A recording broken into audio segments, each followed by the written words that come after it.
দেশ থেকে বিদেশ, খেলা থেকে বিনোদন, সব ধরনের খবর নিয়ে আমি মিঠু শুরু করছি নজরে দুনিয়া। ইউক্রেনের ওডেসা বন্দরে ফের বাণিজ্য তরিতে হামলা, নিখোঁজ 2 ভারতীয় নাবিক। আবার ইউক্রেনের ওডেসা বন্দরে বাণিজ্য তরিতে হামলা, নিখোঁজ 2 ভারতীয় নাবিক। গোটা ঘটনাটিকে কেন্দ্র করে শোরগোল পড়ে গিয়েছে। ইতিমধ্যে তাদের খোঁজে তল্লাশি শুরু হয়েছে। কিয়েভের ভারতীয় দূতাবাসের তরফে জানানো হয়েছে আক্রান্ত বাণিজ্য তরিটির নাম এজিএন র্যাগনার। জাহাজটি ওডেসা বন্দরে নোঙর করা ছিল। সেই সময় জাহাজটিতে আছড়ে পড়ে ক্ষেপণাস্ত্র। বাণিজ্য তরিটিতে মোট 4 জন ভারতীয় নাবিক ছিলেন, কিন্তু হামলার পর 2 জনের খোঁজ পাওয়া যাচ্ছে না। বাকি 2 জন সুরক্ষিত রয়েছেন। নিখোঁজ 2 ভারতীয়র খোঁজে ইতিমধ্যেই শুরু হয়েছে তল্লাশি। কিন্তু কে এই হামলা চালালো, এর নেপথ্যে কি রয়েছে রাশিয়া? দূতাবাস জানিয়েছে তারা সংশ্লিষ্ট কর্তৃপক্ষের সঙ্গে যোগাযোগ রাখছে এবং পরিস্থিতির উপর নিবিড়ভাবে নজর রাখছে।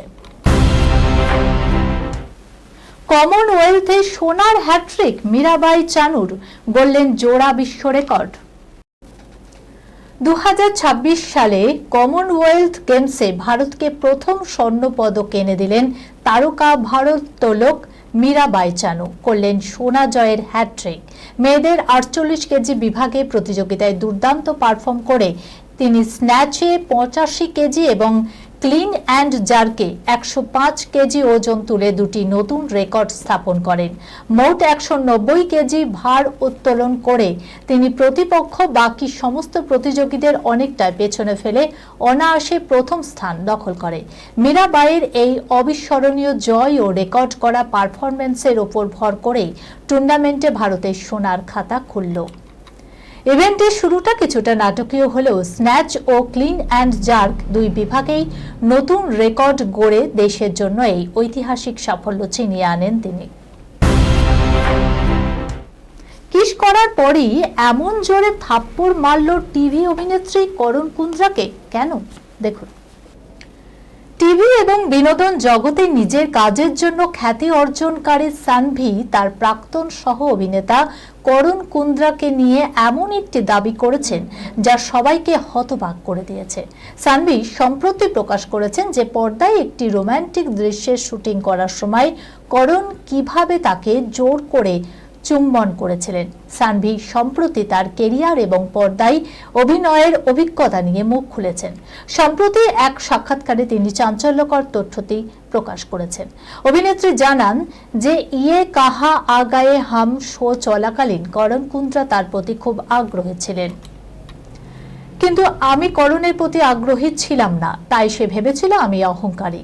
তিনি আরও দাবি করেন যে সেই সময় করণ অনুষা ডান্ডেটকরের সঙ্গে প্রেম করছিলেন। সানভির সঙ্গে সঙ্গে অনুষাকে একথা বলেন, যার পর অনুষা সেটে আসতে শুরু করে। কিন্তু অনুষার অনুপস্থিতিতে করণের আচরণ আবার আগের মতোই হয়েছে। তো একই সাক্ষাৎকারে সানভি সেই চুম্বন দৃশ্যটির পেছনের পুরো সত্যটি প্রকাশ করেন, যা সেই সময় টিভি ইন্ডাস্ট্রিতে আলোড়ন সৃষ্টি করেছিল।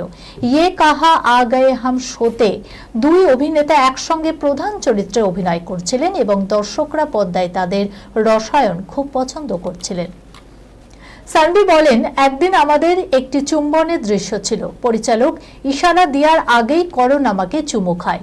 এটা একটা ভুল কাজ ছিল, এই কারণে আমি ওকে একটা থাপ্পড় মেরেছিলাম। চর খাওয়ার পরপরই করণ কুন্দ্রা মেজাজ হারিয়ে চলে যায়। এরপর তিনি 10 থেকে 15 মিনিট পর ফিরে এসে সবার সামনে আমাকে এত জোরে চর মারেন যে আমি মাটিতে পড়ে যাই। সেখানে উপস্থিত একজনও আমার পাশে দাঁড়ায়নি। এরপর আমি বাড়ি চলে যাই। আমি সিদ্ধান্ত নিই যে আমি আর কাজ করব না। আমি হতাশায় ডুবে যাই। এরপর একতা ম্যাম করণের হয়ে আমার কাছে ক্ষমাও চাইলেন। আমি একতা ম্যামকে অনেক শ্রদ্ধা করি। তিনি আমাকে বললেন যে তুমি যা চাও তাই হবে, কিন্তু শো চলতেই থাকবে। বর্তমানে অভিনেত্রী তেজশ্রী প্রকাশের সঙ্গে সম্পর্কে রয়েছেন করণ কুন্দ্রা। বাঙালি মেয়েকে ভালোবেসে বিয়ে করেছিলেন জ্যাকি শ্রফ, কিন্তু 17 বছরের এক ছোট ছেলের সঙ্গে পরকীয়া করে নায়ককেই ঠকান তার স্ত্রী। জ্যাকি শ্রফ 1987 সালে আয়েশা নামে এক বাঙালি মেয়েকে বিয়ে করেন। বিয়ের আগে তারা বেশ কয়েক বছর প্রেমও করেছিলেন। তখনও জ্যাকি নামী হিরো হয়ে ওঠেননি। অন্যদিকে আয়েশা ছিল model. Ayesha miss young world প্রতিযোগিতায় অংশগ্রহণ করেছিলেন। 1984-তে তিনি একটি ছবিতে অভিনয় করেছিলেন। তারপর তার সিনেমায় নয়, মডেলিংয়েই নিজের কেরিয়ার তৈরি করেন জ্যাকি শ্রফের স্ত্রী। 1987 সালে বলিউড অভিনেতা জ্যাকি শ্রফকে বিয়ে করেন আয়েশা। ধীরে ধীরে জ্যাকি নিজেকে বলিউডে প্রতিষ্ঠিত করেন। জ্যাকি শ্রফ এবং তার স্ত্রী আয়েশা শ্রফ সেই সময় দম্পতিদের মধ্যে অন্যতম, যারা বছরের পর বছর ধরে নিজেদের সম্পর্ককে বাস্তব, সরল এবং মজবুত রেখেছিল। তবে জ্যাকি ঝলমলে আলোর মধ্যে থেকেও, বহু নায়িকার সঙ্গে কাজ করেও জ্যাকির মন তার স্ত্রীর থেকে কখনো ওঠেনি।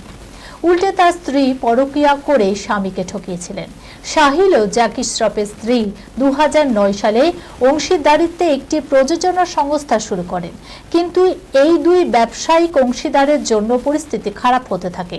2009-এর মাঝামাঝি সময়ে সাহিল ও আয়েশাকে একসঙ্গে জনসমক্ষে দেখা গিয়েছিল। সেই সাহিলের সঙ্গে জ্যাকির স্ত্রীর প্রেমের সম্পর্কে জড়িয়ে পড়েন।